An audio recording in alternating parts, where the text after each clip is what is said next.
Hello friends, ಹೇಗಿದ್ದೀರಾ ಎಲ್ಲರೂ? Welcome back to my channel. This is Yasmin. ಇವತ್ತು ಶುಕ್ರವಾರ.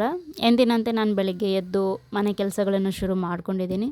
ಸೊ ಬೆಳಗ್ಗೆನೂ ನನ್ನ ಗಂಡನಿಗೂ ಬ್ರೇಕ್ಫಾಸ್ಟ್ ತೊಗೊಂಡು ಹೋಗಿಬಿಡ್ತಾರೆ ಅವರು 7:30 ಒಳಗಡೆ. ಸೊ ನನ್ನ ದೊಡ್ಡ ಮಗುಗೂ ಸ್ಕೂಲ್ ಇದೆ, ಆತನು 7:30ಗೆಲ್ಲ ಹೋಗಿಬಿಡ್ತಾನೆ. ಸೊ ಹಾಗಾಗಿ ಬೆಳಗ್ಗೆ ಅವ್ರನ್ನ ಟಿಫನ್ ಮಾಡಿ ಕಳಿಸಿದ್ದೀನಿ.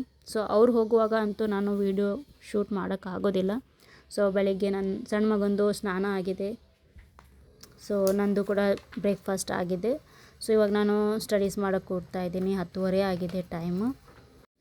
ಸೊ ನಾನು ಇವಾಗ 2 ಸಬ್ಜೆಕ್ಟ್ಸ್ ಮೇಲೆ ಕಾನ್ಸಂಟ್ರೇಟ್ ಮಾಡ್ತಾ ಇದ್ದೀನಿ, ಫಿಸಿಕ್ಸ್ ಆ್ಯಂಡ್ ಮ್ಯಾಥಮೆಟಿಕ್ಸ್ ಮೇಲೆ. ಯಾಕಂದರೆ ನಂದು ಇನ್ನೂ ಸಿಲೆಬಸ್ ಕಂಪ್ಲೀಟ್ ಆಗಿಲ್ಲ.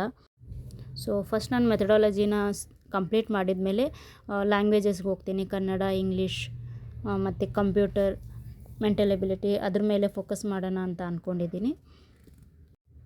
ಯಾಕಂದರೆ ನನಗೆ ಸದ್ಯಕ್ಕೆ ಸಿಗ್ತಾ ಇರೋದೇ 2 ಗಂಟೆ ಟೈಮು ಓದೋದಕ್ಕೆ. ಸೊ ಹಾಗಾಗಿ ಮೊದಲು ಮೆಥಡಾಲಜಿನ ಪೂರ್ಣಗೊಳಿಸ್ಬೇಕಂತ ಅಂದ್ಕೊಂಡು ಪ್ಲ್ಯಾನ್ ಮಾಡಿದ್ದೀನಿ ನಾನು. ಸೊ ದಿನಕ್ಕೆ ನಾನು 5-6 ತಾಸು ಯಾವಾಗ ಓದ್ತೀನೋ ಅಂಥೇಳಿ ನನಗೆ ಟೆನ್ಷನ್ ಆಗ್ತಾಯಿದೆ. ಬಟ್ ಏನು ಮಾಡಬೇಕು, ಸಿಚುವೇಶನ್ ನನಗೆ ಸಿಗ್ತಾ ಇಲ್ಲ, ನನಗೆ ಟೈಮ್ ಸಿಗ್ತಾ ಇಲ್ಲ. ಸೊ ನೋಡಿ, ನಾನು ಟಾಯ್ಸ್ನ ಹಾಗೆ ಬಿಟ್ಟಿದ್ದೀನಿ. ಎಲ್ಲ ನನ್ನ ಮಗ ಎತ್ತಿ ಆಟ ಆಡಿ ಬಿಸಾಕ್ತಾ ಇದ್ದಾನೆ. ಸೊ ಮಧ್ಯೆ ಬಂದು ನನಗೂ ಡಿಸ್ಟರ್ಬ್ ಮಾಡ್ತಾನೆ ಇರ್ತಾನೆ. ಸೊ ನೋಡಿ, ಫಸ್ಟು ನಾವು ನೋಟ್ಸ್ ಯಾವ ಥರ ಮಾಡ್ತಿದ್ದೀರಿ ಅಂತ ನನಗೆಲ್ಲರೂ ಮೆಸೇಜ್ ಮಾಡ್ತಾ ಇದ್ದೀರಾ. ಸೊ ನಾವು ಸಿಲೆಬಸ್ ನೋಡಬೇಕು. ನಾವು ಯಾವ ಎಕ್ಸಾಮ್ಗೆ ತಯಾರಿ ಮಾಡ್ತಾಯಿದ್ದೀವಲ್ಲ, ಆ ಸಿಲೆಬಸ್ ನಾವು ಮುಂದೆ ಇಟ್ಕೋಬೇಕು. ನೀವು NCERT ಆದರೂ ಓದ್ಬೋದು, ಇಲ್ಲಾಂದರೆ ಯೂಟ್ಯೂಬ್ನಿಂದನೂ ಮಾಡ್ಬೋದು. ನಾನು ಯೂಟ್ಯೂಬ್ನಿಂದ ನೋಟ್ಸ್ ಮಾಡ್ತಾ ಇದ್ದೀನಿ. ನೋಡಿ, ಇವಾಗ ನನ್ನ ಮಗಗೆ ನಿದ್ದೆ ಬಂದಿದೆ. ಸೊ ಹಾಗಾಗಿ ಅಳೋದನ್ನು ಸ್ಟಾರ್ಟ್ ಮಾಡಿದ್ದಾನೆ. ಸೊ ಆ ಹೋಲೊಳಗೆ ಈ ಕಾರ್ನ ತೋರ್ಸೋಕೆ ಹೋಗ್ತಾ ಇದ್ದೇನೆ, ಬಟ್ ಹೋಗ್ತಾ ಇಲ್ಲ ಅಂತ ಅಳು ಸ್ಟಾರ್ಟ್ ಮಾಡಿದ್ದಾನೆ ಅಂತ. ಈಗ ನನ್ನ ಮಗಂದು ಮಲಗೋ ಟೈಮು. ಸೊ ಲೇಟ್ ಆಗಿದೆ, ಮಲಗಿಲ್ಲ ಇವತ್ತು. ಸೊ ಹಾಗಾಗಿ ನಾನು ಟೈಮರ್ನ ಸ್ಟಾಪ್ ಮಾಡಿ ಅದಕ್ಕೆ ಮಲಗ್ಸೋಕ್ಕೆ ಕರ್ಕೊಂಡು ಹೋಗ್ತಾಯಿದ್ದೀನಿ. ಸೊ ನೋಡಿ ನನ್ನ ಮನೆ ಯಾವ ಥರ ಮಾಡಿದ್ದಾನೆ ಅಂತ.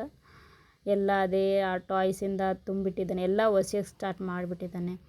ಸೊ ಸಿಟ್ಟು ನೋಡಿ, ಬರ್ತಾ ಇಲ್ಲ, ಜಲ್ದಿ ನಾನು ಬಂದಿಲ್ಲ ಅಂಥೇಳಿ. ಸೊ ಸ್ವಲ್ಪ ಹೊತ್ತಾದಮೇಲೆ ಮಲಗಿಸಿದೆ. ಸೊ ಅಷ್ಟರಲ್ಲಿ ನನ್ನ ದೊಡ್ಡ ಮಗನೂ ಬಂದಿದ್ದಾನೆ. ಸೊ ಡೈಲಿ ಆಫ್ಟರ್ನೂನ್ ಎಲ್ಲ ಬಂದುಬಿಡ್ತಾನೆ ಸ್ಕೂಲಿಂದ ಮನೆಗೆ.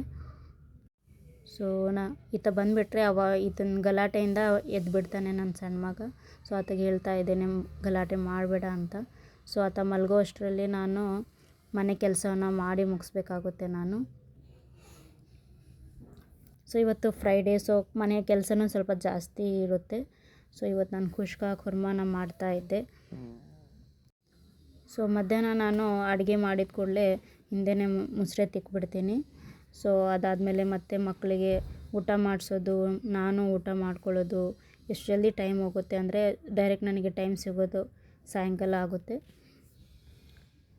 ಸೊ ಮಧ್ಯಾಹ್ನದ ಮೇಲೆ ನಾನು ಮತ್ತೆ 4 o'clock ಟ್ಯೂಷನ್ ಸ್ಟಾರ್ಟ್ ಆಗುತ್ತೆ. ಆಲ್ಮೋಸ್ಟ್ ಎಲ್ಲ ಹುಡುಗರು ಹೋಗಿದ್ದರು. ಇವಾಗ ನಾನು ಬಂದಿದ್ದೀನಿ. ಡೈರೆಕ್ಟ್ ಟೈಮ್ ಸಿಗೋದೆ ನನಗೆ 7:30 ಮೇಲೆ. ಸೊ ಸಣ್ಣ ಮಗ ನಾನು ಮಲ್ಕೊಂಡಿದ್ದ. ಸೊ ಹಾಗಾಗಿ ನಾನು ಓದೋಕ್ಕೆ ಮತ್ತೆ ಟೈಮರ್ ಸ್ಟಾರ್ಟ್ ಮಾಡಿದ್ದೀನಿ. ಸೊ ನಿಮ್ಮ ಮಗನೂ ಹೀಗೆ ಹಠ ಮಾಡ್ತಾನಲ್ವ? ನೋಡಿ, ಒಂದು ಟೈಮರ್ ಇಟ್ಕೊಂಡ್ರೆ ನಮಗೆ ಒಂದು ಕ್ಲಿಯರ್ ಕಟ್ಟಾಗಿ ಗೊತ್ತಾಗುತ್ತೆ ಎಷ್ಟು ನಾವು ಓದೋಕ್ಕೆ ಕೊಡ್ತಾಯಿದ್ದೀವಿ ಅಂತ. ಸೊ ನೀವು ಟೈಮರ್ನ ಸೆಟ್ ಮಾಡಿಕೊಂಡು ಓದ್ರಿ. ಬೆಳಗ್ಗೆ ನಾನು ಫಿಸಿಕ್ಸ್ನ ಓದಿದ್ದೆ ಸಬ್ಜೆಕ್ಟು, ಇವಾಗ ನಾನು ಮ್ಯಾಥಮೆಟಿಕ್ಸ್ನ ಸ್ಟಾರ್ಟ್ ಮಾಡಿದ್ದೀನಿ. ಸೊ ಇವತ್ತು ನಾನು ಓದಿರೋದು ಇಷ್ಟೇ ನೋಡಿ, 151 1 ತಾಸು 51 ನಿಮಿಷ. ಸೊ ಅಗೇನ್ ಇವಾಗ ಡಿನ್ನರ್ ಟೈಮ್ ಆಗಿದೆ, ಹಾಗಾಗಿ ಮತ್ತೆ ನೆಕ್ಸ್ಟ್ ಡೇನೇ ಓದಬೇಕಾಗುತ್ತೆ ನಾನು. ಇದು ಸ್ಯಾಟರ್ಡೇ. ನೆಕ್ಸ್ಟ್ ಡೇ ಶನಿವಾರ. ಸೊ ಬೆಳಗ್ಗೆ ನಾನು ಬಿಸಿ ನೀರು ಕುಡಿತಾ ನನ್ನ ಡೇನ ಸ್ಟಾರ್ಟ್ ಮಾಡ್ಕೊಂಡಿದ್ದೀನಿ.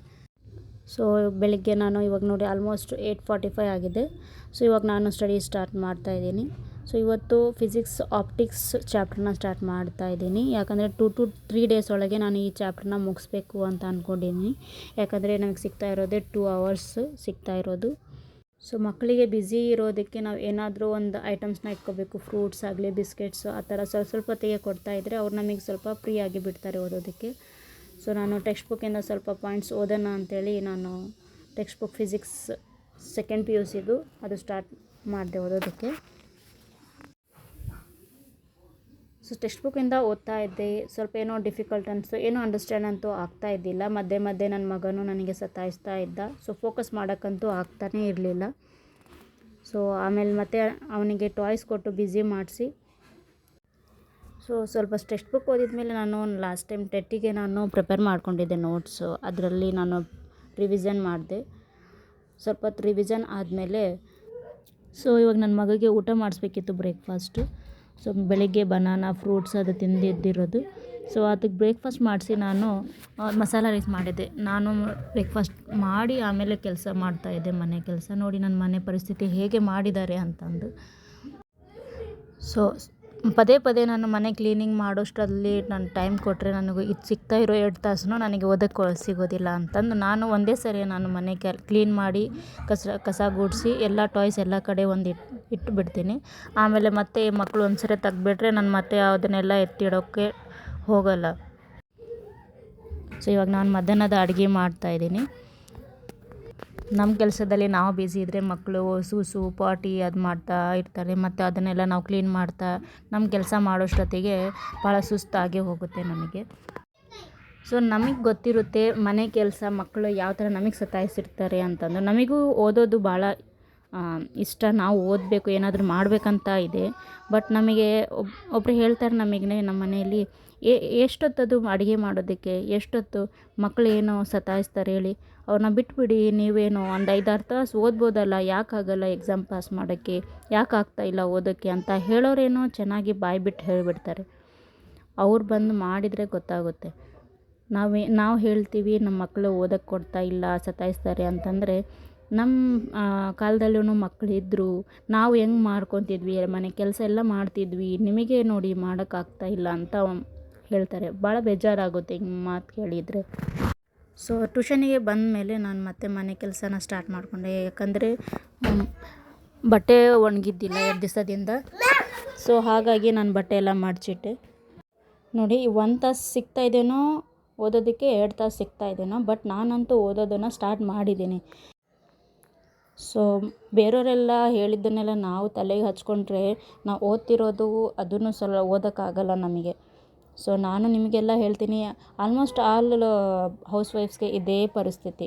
ಮನೆಯಲ್ಲಿ ಹೇಳೋರು ಭಾಳ ಇರ್ತಾರೆ, ಯಾಕೆ ಓದೋಕ್ಕಾಗ್ತಿಲ್ಲ, ನಿಮ್ಮ ಕೈಯಿಂದ ಏನೂ ಆಗಲ್ಲ ಅಂತ ಹೇಳೋದನ್ನು ಚೆನ್ನಾಗಿ ಹೇಳಿಬಿಡ್ತಾರೆ.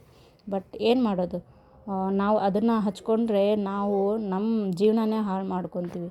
ಸೊ ನೀವೆಲ್ಲ ಅದನ್ನೆಲ್ಲ ಹಚ್ಕೋಬೇಡಿ. ಸೊ ಈವ್ನಿಂಗ್ ನಾನು ಮತ್ತೆ ಪಲ್ಯ ರೊಟ್ಟಿ ಮಾಡಬೇಕಾಗಿತ್ತು. ಸೊ ಚಪಾತಿ ಮಾಡಿ ಎಲ್ಲ ಮಕ್ಕಳಿಗೆಲ್ಲ ಊಟ ಮಾಡಿಸಿ ನಾವು ಊಟ ಮಾಡೋಷ್ಟೊತ್ತಿಗೆ 11 ಗಂಟೆ ಆಗಿಬಿಟ್ಟಿತ್ತು. ಸೊ ಅವಾಗ ನಾನು ಅಂದ್ಕೊಂಡೆ ಓದೋದು ಬಿಟ್ಬಿಡೋಣ ಅಂತ. ಬಟ್ 2 ಅವರ್ ಕಂಪ್ಲೀಟ್ ಮಾಡೋಣ ಅಂತೇಳಿ ನಾನು 11ವರೆಗೂ ಕೂತ್ಕೊಂಡೆ ನಾನು ಓದೋದಕ್ಕೆ. ಸೊ ಕಾಮೆಂಟಲ್ಲಿ ನೋಡ್ತಾ ಇದ್ದೀನಿ ಎಷ್ಟು ಹೌಸ್ ವೈಫ್ಸು ಎಲ್ಲರೂ ಮದರ್ ಲೈಫ್ ಜೊತೆ ಓದ್ತಾ ಇದ್ದೀರಂತ ನೋಡಿ ಭಾಳ ಖುಷಿ ಆಯಿತು ನನಗೆ. ನನ್ನಷ್ಟೇ ನನ್ನಂಗೆ ಎಷ್ಟು ಜನ ಟ್ರೈ ಮಾಡ್ತಾ ಇದ್ದೀರಿ, ಓದ್ತಾ ಇದ್ದೀರಿ ಅಂತ ಭಾಳ ಖುಷಿ ಆಯ್ತು ನನಗೆ. ಇನ್ನೂ ಸ್ವಲ್ಪ ಜನ ಹೌಸ್ ವೈಫ್ಸು ಎಲ್ಲ 5-5, 6-6 ತಾಸು ಓದ್ತಾ ಇದ್ದಾರೆ. ಅವ್ರನ್ನೆಲ್ಲ ನೋಡಿ ನೀವು ತಲೆ ಕೆಡಿಸ್ಕೋಬೇಡಿ. ನೀವು ಇವತ್ತು ಅಟ್ಲೀಸ್ಟ್ 1 ತಾಸಾಗಲಿ 2 ತಾಸಾಗಲಿ ಓದೋದನ್ನು ಸ್ಟಾರ್ಟ್ ಮಾಡಿ. ನಾನು ನೋಟ್ಸ್ ಎಲ್ಲ ಸಿಲೆಬಸ್ ಅಕಾರ್ಡಿಂಗ್ ನಾನು ಯೂಟ್ಯೂಬು ಯೂಸ್ ಮಾಡ್ಕೊತಾ ಇದ್ದೀನಿ. ನೋಡಿ ನಾನು ಸಿಲೆಬಸ್ ಪ್ರಕಾರ ನಾನು ಯೂಟ್ಯೂಬ್ನ ಯೂಸ್ ಮಾಡ್ತಾಯಿದ್ದೀನಿ. ಯೂಟ್ಯೂಬಲ್ಲಿ ಎಷ್ಟು ಜನ ಚೆನ್ನಾಗಿ ಎಕ್ಸ್ಪ್ಲೇನ್ ಮಾಡಿದ್ದಾರೆ. ಸೊ ಅದರ ಪ್ರಕಾರ ನಾನು ನೋಟ್ಸ್ನ ಮಾಡ್ತಾಯಿದ್ದೀನಿ. ಸ್ವಲ್ಪ ನೋಟ್ಸ್ ಮಾಡೋಕ್ಕಾಗಲಿಲ್ಲ ಅಂತಂದರೆ ಸ್ಕ್ರೀನ್ಶಾಟ್ಸ್ ತೊಗೊಂಡು ಇಟ್ಕೊಂಡಿದ್ದೀನಿ. ಸೊ ಲರ್ನ್ ಓ ಹಬ್ ಅನ್ನೋದು ಒಂದು ಫಿಸಿಕ್ಸ್ಗೆ ಚೆನ್ನಾಗಿದೆ. ಫಿಸಿಕ್ಸ್ ಮ್ಯಾಥ್ಸ್ ಈ ಚಾನಲ್ನ ಫಾಲೋ ಮಾಡ್ತಾಯಿದ್ದೀನಿ. ಮತ್ತು ಫಿಸಿಕ್ಸ್ ವಲ್ಲ ಅಂತೇಳಿ ಇವ್ರು ಚೆನ್ನಾಗಿ ಎಕ್ಸ್ಪ್ಲೇನ್ ಮಾಡ್ತಾಯಿದ್ದಾರೆ. ಅವರು ಹಿಂದಿನಲ್ಲಿ ಎಕ್ಸ್ಪ್ಲೇನ್ ಮಾಡ್ತಾಯಿದ್ದಾರೆ. ಸೊ ನಿಮಗೆ ಯಾರು ಟೀಚಿಂಗ್ ಇಷ್ಟ ಆಗುತ್ತೋ ಅವ್ರನ್ನ ಫಾಲೋ ಮಾಡಿ ನೋಟ್ಸ್ ಮಾಡಿ ಅಂತ ಹೇಳ್ತಾ ನನ್ನ ವ್ಲಾಗ್ನ ಮುಗಿಸ್ತಾ ಇದ್ದೀನಿ. ಆಲ್ಮೋಸ್ಟ್ 1 o'clock ಆಗಕ್ಕೆ ಬರ್ತಿತ್ತು, ನನಗೂ ನಿದ್ದೆ ಬರ್ತಿತ್ತು. ಸೊ ಇವತ್ತಿನ ವ್ಲಾಗ್ ಇಷ್ಟೇ. ನೀವೆಲ್ಲ ನೋಡಿದ್ದಕ್ಕೆ ಥ್ಯಾಂಕ್ ಯು ಸೋ ಮಚ್.